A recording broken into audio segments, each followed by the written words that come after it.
자, 요한복음 3장 16절 21절 보겠습니다. 하나님의 크신 사랑입니다.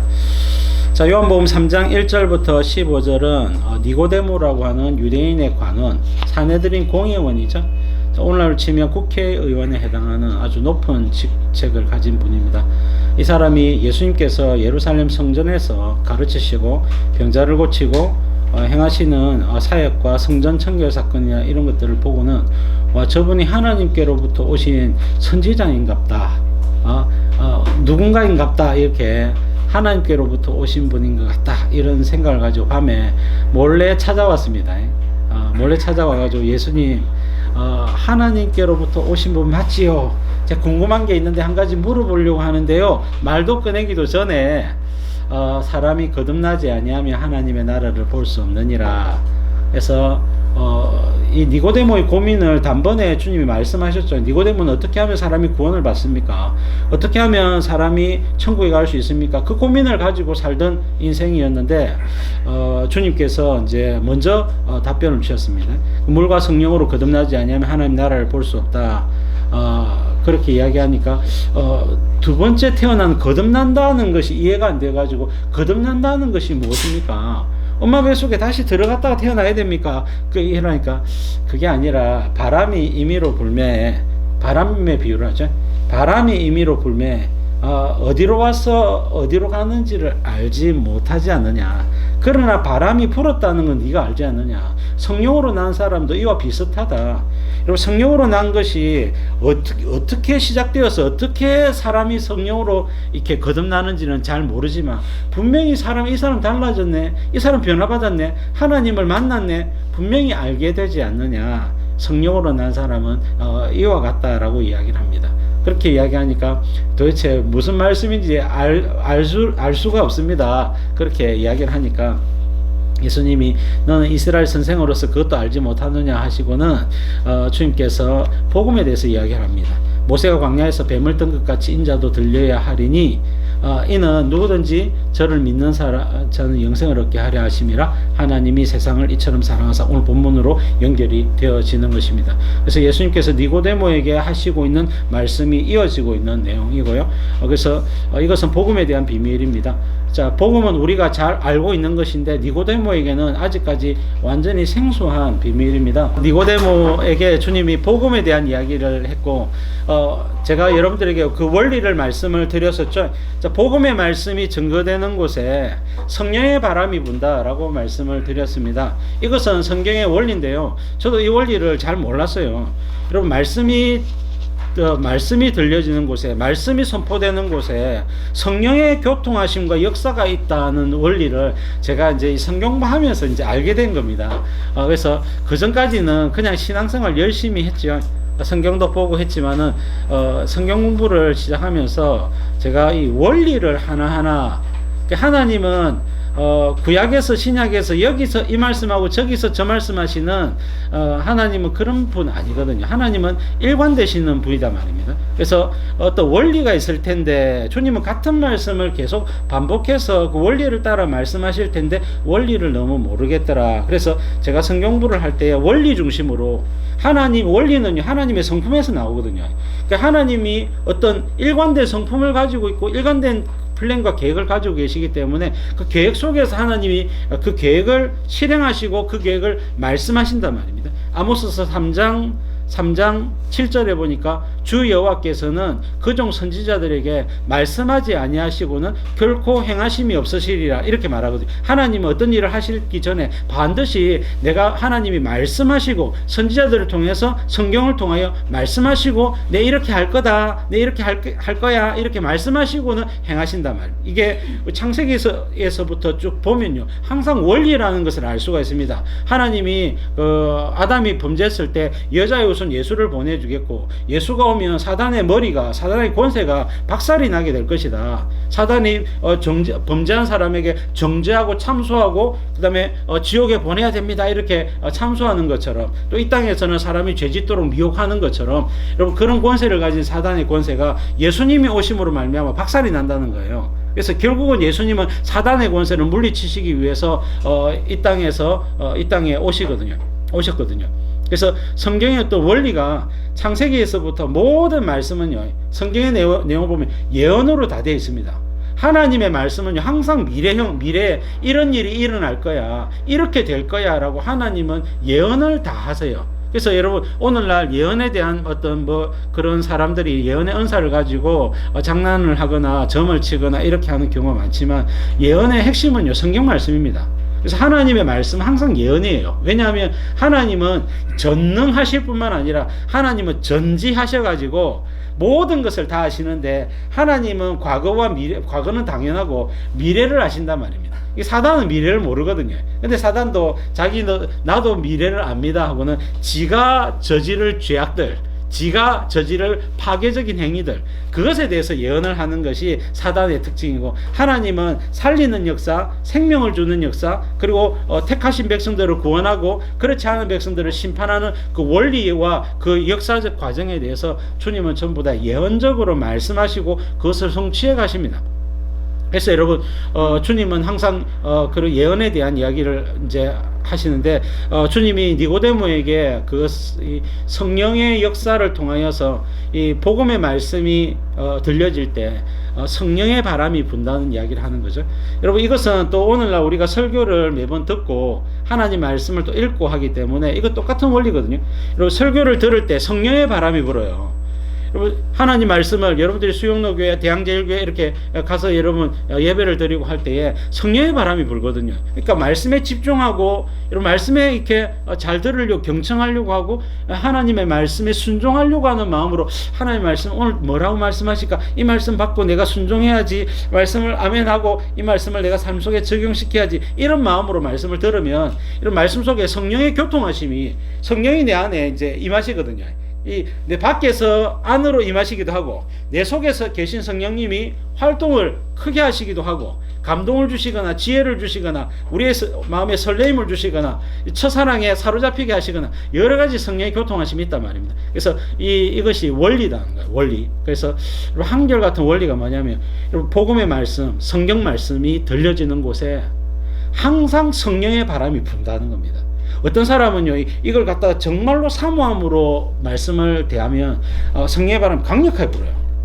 그래서 여러분, 우리가 치료라든지 병고침이나 그 다음에 귀신을 쫓아내는 축사나 뿐만 아니라, 여러분 우리 친구들을 가르치거나 할 때에 우리가 진실된 마음과 하나님 말씀에 사로잡혀서 뭔가를 하면요, 그곳에는 항상 성령의 바람이 불어요. 항상 그렇습니다. 그래서 여러분, 이위 하나님은 성령 하나님은 삼위 하나님, 성령 하나님은 항상 이위 하나님의 말씀, 성경 말씀, 이위 하나님의 말씀에만 반응하시거든요. 그게 성경의 원리다. 그래서 성부와 성자와 성령, 성자 예수님은 말씀 하나님, 로고스 말씀 하나님이죠. 그래서 성부 하나님은 뭔가를 계획하신 하나님, 성자 예수님은 항상 그 계획을 말씀으로 옮기시는 하나님. 그 말씀으로 옮기실 때에 그 말씀에 따라서 능력으로 역사하시는 하나님, 그분이 성령 하나님이시단 말이에요. 그래서 여러분, 삼위 하나님의 관계와 교제의 원리를 우리가 알게 되어지는 것입니다. 그래서 우리의 신앙생활이, 여러분들 일평생 신앙생활이 말씀 중심이 되면요, 항상 성령 중심이 돼요. 말씀 중심이 되면 항상 성령 중심이 되고, 성부 하나님이든지 성자 예수님이든지 성령 하나님이든지 간에 여러분 한 분 하나님께 집중하면요, 항상 여러분 삼위 하나님의 계획이 100% 똑같기 때문에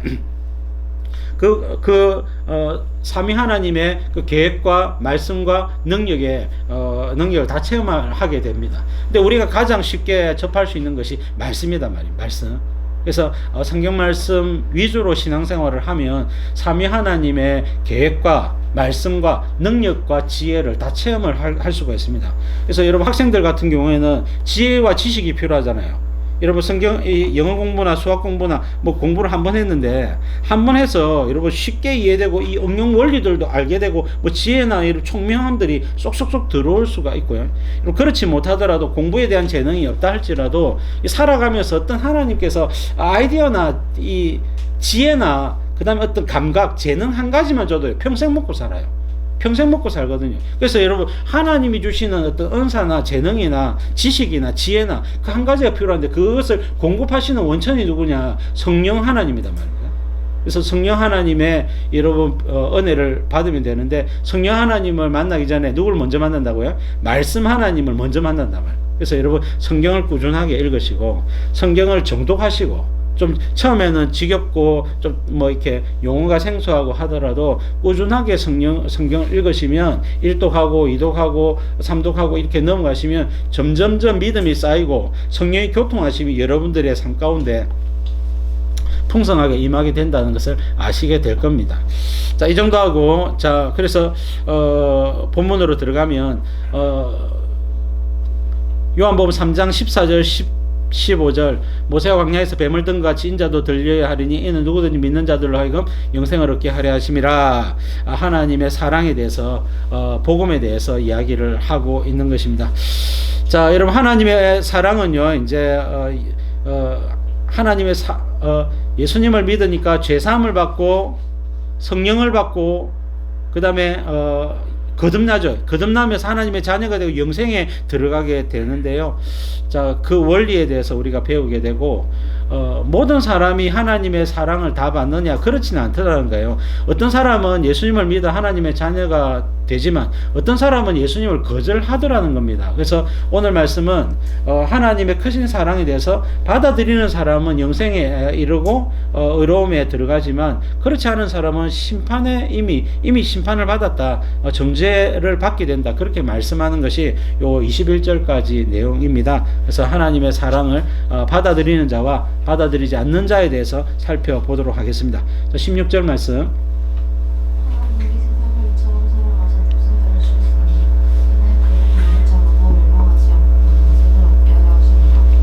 우리가 성경에서 가장 많이 외우는 말씀이 요한복음 3장 16절이죠. 자, 그래서 하나님이 세상을 이처럼 사랑하사 독생자를 주셨으니 이는 저를 믿는 자마다 멸망하지 않고 영생을 얻게 하려 하심이라.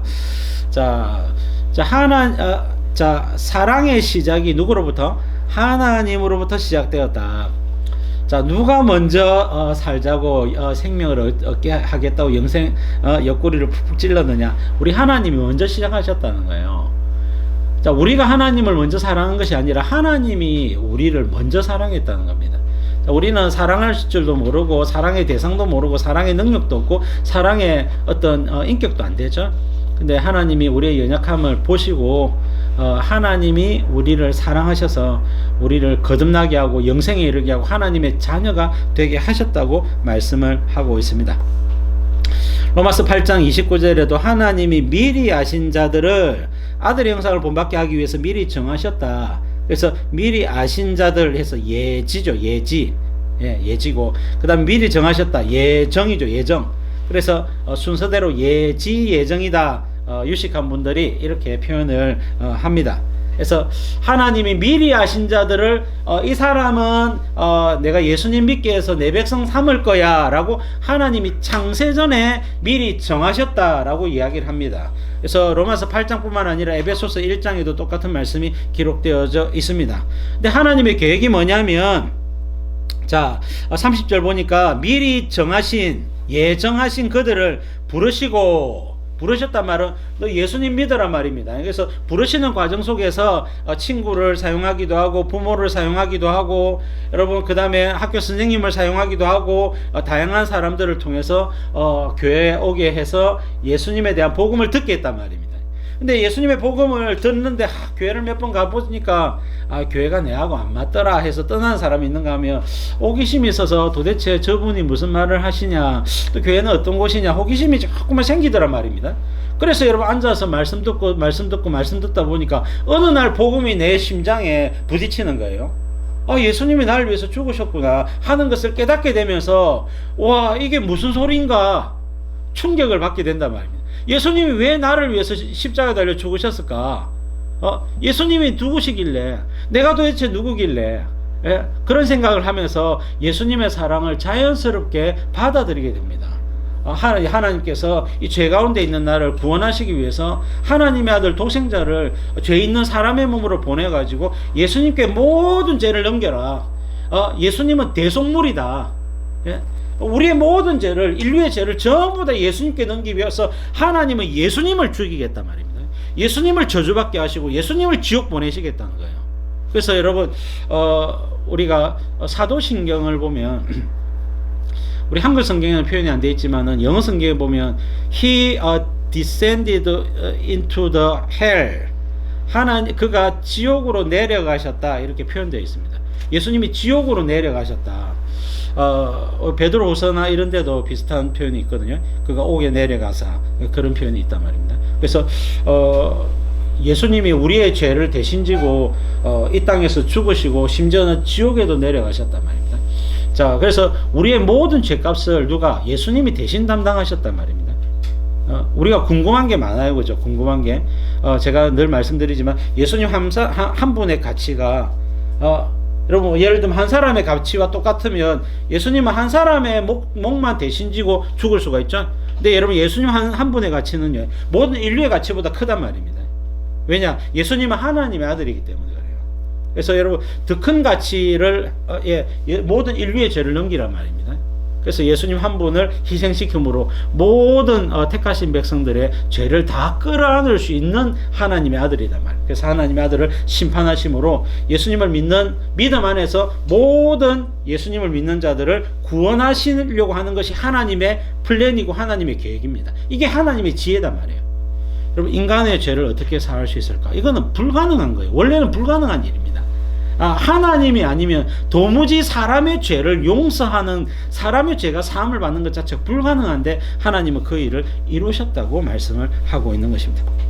자, 그래서 하나님이 예수님 교회 안으로 부르시고 그 다음에 부르신 자들이 예수님을 믿게 되면 어떻게 됩니까? 예수님을 나의 주님으로 믿으면 그 사람이 즉시로 의롭게 됩니다. 의롭게 된단 말은 죄가 사함을 받았단 말입니다. 이번 죄의 반대말이 의거든요. 그러니까 죄사함을 받았다라는 것이 의롭게 됐단 말입니다. 그리고 의롭게 됐는데 우리의 의로움은 반쪽짜리입니다. 자, 우리의 영혼은 구원을 받았지만 육체는 여전히 죄 가운데 머물러 있죠. 그래서 여러분 죄를 짓고 있지 않습니까? 그래서 여러분 우리는 아직까지 100% 구원받은 건 아니다. 여러분 우리의 인격이 구원받은 건 맞지만 영혼이 구원받은 건 맞지만 육체가 구원받은 것은 아직 아니다. 우리의 육체는 언제 구원받느냐? 예수님이 재림할 때 우리가 신령한 몸으로 변화되면서 구원을 받는다라고 고린도 전서 15장 그 다음에 갈라디아 데살로니가 전서 4장 등등에서 말씀을 하고 있는 거예요. 자, 그래서 여러분 우리가 예수님 재림할 때 비로소 전인격적으로 구원을 받는다. 이것도 교회에서는 잘 설명을 안 하는 부분이죠. 교회에서는요 예수님 믿으면 구원받는다 이렇게만 이야기한단 말이에요. 그러니까 저는 궁금한 거예요. 학교 다니면서 구원받은 내가 왜 이래 살지 이게 궁금하단 말입니다. 구원받은 내가 왜 이래 욕심이 많고 교만하고 또 세상을 사랑하는 마음도 있고 왜 이렇지 이런 생각이 든단 말입니다. 그러니까 이제 내가 구원받은 게 맞기는 맞나 하는 생각 끊임없이 드는 거예요. 학교 다니면서 저는 이런 고민하고 살았습니다. 학교 다니면서 구원받은 나는 왜 죄를 짓고 있는가 뭐 이런 거 그러니까 원리를 모르니까 성경을 잘 원리를 모르니까 이게 참 어렵더라고요. 그래서 많은 사람들이 에라 모르겠다 어차피 구원받는다 하니까 나는 마음대로 살란다고 그때부터 이렇게 죄짓고 자기 마음대로 살고 주일날 교회 가서 잘못했습니다 또 밖에서 마음대로 살고 이런 사람들이 생각보다 사실은 많더란 말입니다. 그러니까 이것을 설명을 해줄 수 있어야 되겠다. 제가 설명에 도전을 한 겁니다. 그래서 여러분들에게 설명을 해주고 있는 것은 지난 30몇 년 동안 이것을 구하고 찾았기 때문에 하나님께서 저에게 알려주신 거예요. 그래서 여러분들에게 사람은 아직까지 전인격적으로 구원받은 것이 아니구나 하는 아주 이건 위험한 말입니다. 어떻게 보면 굉장히 위험한 말일 수 있어요. 근데 이 이야기를 했을 때요 반대하거나 제 의견에 대해서 어디 이상한 소리 하네 라고 이야기하는 분들을 제가 만나지 못했습니다. 왜냐하면 맞는 말이거든요. 성경의 원리단 말입니다. 자, 그래서 우리는 전인격적으로 구원받기 위해서 재림 예수님의 때까지 무엇을 해야 됩니까? 끝까지 예수님을 믿어야 된단 말입니다. 그래서 믿음은 중요한 게 뭐냐면 끝까지 믿는 게 중요해요. 자, 예수님을 믿기는 믿었는데 중간에 사람들이 많이 이탈을 합니다. 그러다가 여러분 나중에 되면 이제 황혼에 한 80대거든 예수님 믿으러 다시 천국 가려고 교회 오는 사람들도 있단 말입니다. 근데 그래 되고 나면 이제 턱걸이에서 구원은 받을 수 있을런지 몰라도 주님 앞에 서면요 진짜 개털이고 아무것도 없단 말입니다. 쪽박이다 쪽박. 깨진 쪽박. 그래서 여러분 이 천국 갔을 때 주님이 주시려고 하는 어마어마한 영광스러운 것들이 있는데 그것을 누리지 못하는 사람들이 생각보다 많다. 여러분 부르시고 나면 의롭다 하시고는 예수님을 믿어서 죄사함을 받았는데 이 의롭다 하는 것은요, 예수님을 믿었을 때부터 예수님 재림 때까지 신앙이 성장하는 것도 의로워져 가는 과정입니다. 예를 들면 우리가 예수님을 믿고 초신자 때는 하나님의 말씀에 대해서 한 20% 정도 30% 정도 지킨다고 생각을 해봅시다. 수준이. 근데 여러분 신앙생활을 쭉 하고 성경을 읽고 기도 생활을 하고 이렇게 하면서 내가 예수님 닮아야 되겠다, 내가 크리스찬답게 살아야 되겠다는 생각을 하면서 점점 죄를 멀리합니다. 점점 하나님의 말씀을 가까이 합니다. 그게 의로워지는 과정이단 말이에요. 그래서 예수님을 믿어서 단번에 영이 거듭나서 의로워지지만 우리의 육과 우리의 삶은 어떻게 의로워집니까? 점점 말씀에 순종하면서 점점점 성숙해져 가면서 의로워진다는 거예요. 이해되시죠? 그러니까 여러분 이게 신앙생활이라는 거예요. 그래서 우리가 의로워진다라고 할 때는 의로워지는 것은 예수님 믿어서 그 한 번에 거듭나는 이것뿐만 아니라 이건 영적인 의로움인데 한 번에 거듭나는 거다. 영원히 구원받는 거. 근데 육은 어떻습니까? 육은요, 육뿐만 아니라 우리의 인격도 점점점 말씀대로 순종해 가면서 의로워지고 성숙해지는 거예요. 그것이 바로 여러분 세 번째 이 부르시고 다음에 의롭다 하시고라고 하는 말의 의미이다 말입니다. 예, 이 말씀. 그리고 나서 영화롭게 하셨느니라. 영화는요 천국에 갔을 때입니다. 재림 예수님 시대. 이것은 우리가 천사보다 훨씬 더 뛰어난 능력과 영화를 가지게 됩니다. 상상이 되십니까? 천사들 줄 좀 서봐라. 그래서 각 사람에게 동력하는 천사들이 붙을 거예요. 우리 지금은 천사들이 눈에 안 보이지만 우리가 재림 예수님 때는 천사들이 우리의 눈에 다 보입니다. 우리가 성소에 들어가면 성막과 지성소의 구약의 제사장들이 들어가면요, 이 지붕에 보면 이 천장에 보면요, 이 천사 그림이 다 되어 있어요.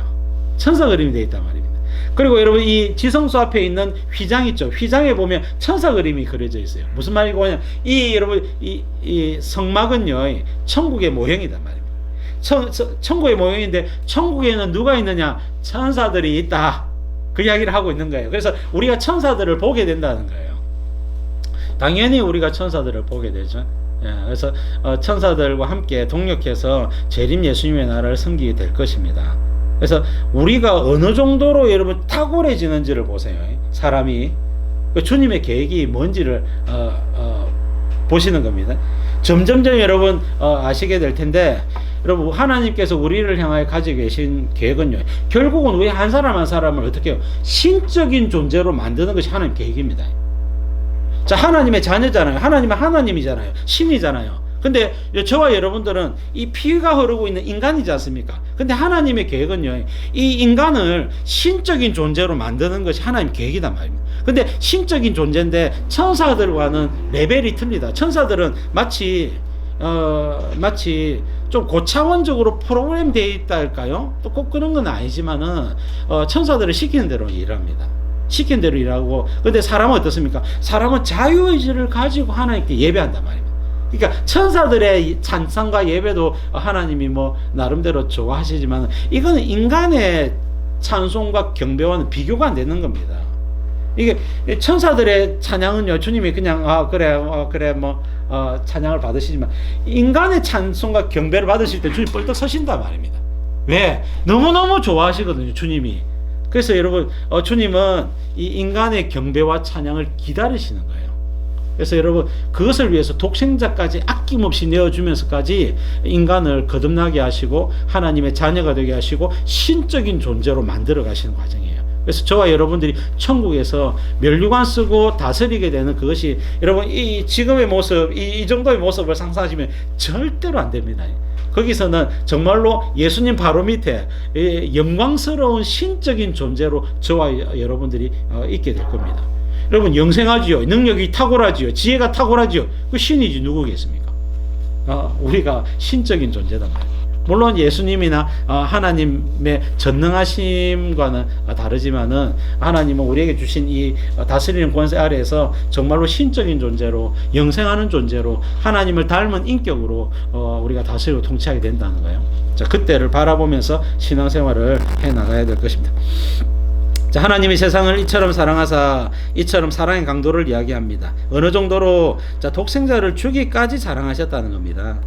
자, 어떤 100억의 가치가 있는 것이 아니라 1000억의 가치가 있는 것이 아니라 독생자의 가치가 있다는 겁니다. 하나님은 독생자 하나님의 아들을 내어줄 만큼 우리를 사랑하신다. 자, 이사야 53장 5절에 보니까 그가 찔림은 예수님 이야기죠. 자, 우리의 허물 때문이요 그가 상함은 우리의 죄악 때문이라. 예수님은 찔렸고요, 예수님은 상했고요, 예수님은 징계를 받음으로 우리가 평화를 누리고, 예수님은 채찍에 맞음으로 우리가 나음을 입었다 그랬죠. 자, 그 다음에 로마서 5장 6절 8절 보면요, 언제 예수님이 우리를 위해서 이렇게 희생을 하셨느냐, 우리가 연약할 때에. 8절은 뭐라 되어 있습니까? 우리가 죄인 되었을 때에. 참 여러분, 죄인을 위해서 독생자를 주셨어요.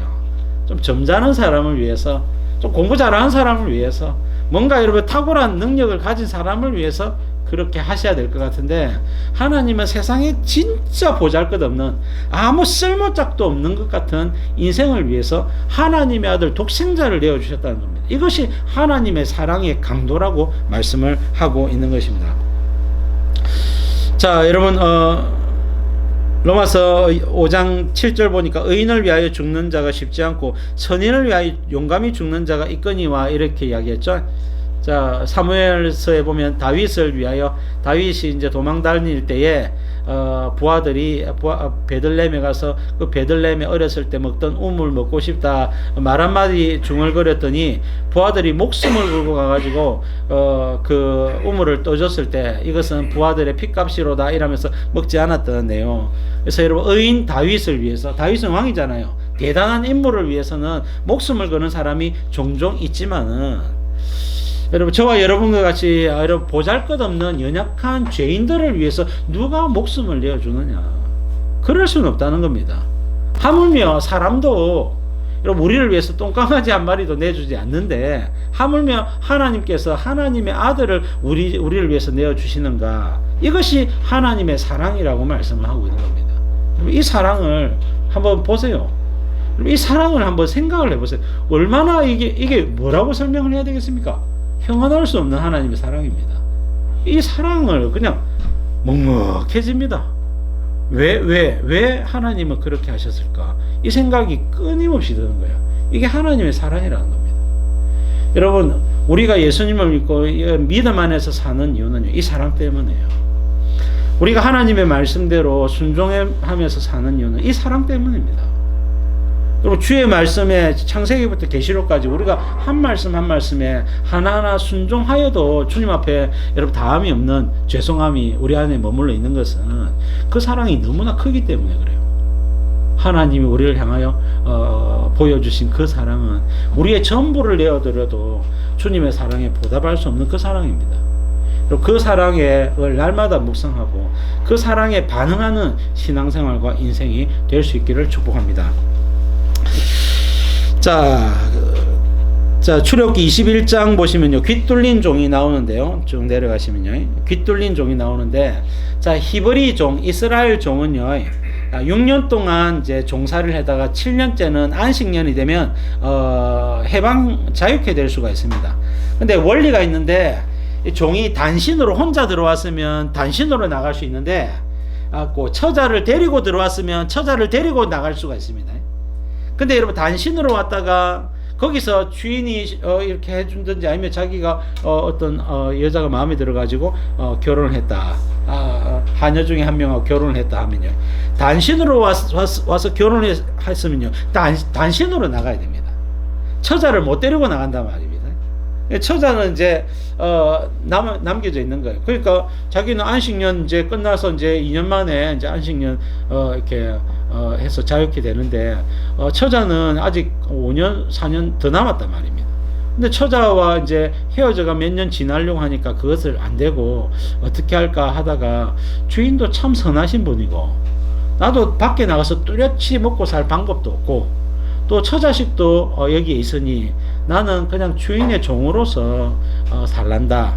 이렇게 결심할 때는 성문 앞에 가면 장로들이 있는데 그 장로들한테 장로님들 제가 우리 주인을 상전을 사랑하고 상전을 영원히 창전의 종이 되겠습니다. 이렇게 이야기를 하면 그 서약을 받고는 여러분 이 기둥에다가 귀를 딱 이렇게 돼가지고 송곳으로 귀를 갖다 팍 뚫게 돼 있단 말입니다. 그래서 귀를 딱 뚫으면 귀 뚫린 종이단 말입니다. 귀 뚫린 종은요 영구적으로 주인의 종이 되겠습니다. 이겁니다.